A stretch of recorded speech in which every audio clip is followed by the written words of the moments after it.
everyone, I'm doing my cousin's hair for her. Ano ngayon yun eh? Acquaintance nila guys. So, gagawin natin yung hair niya.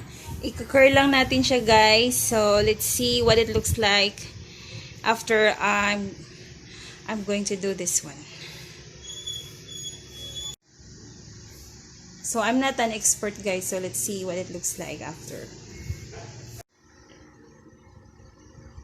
Unsay nga na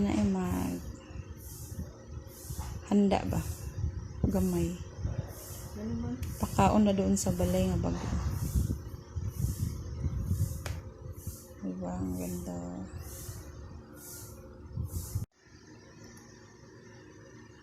Look at that, guys! There you go. Ang ganda ng hair. Ayan, ayusin lang natin guys ha. Ulit.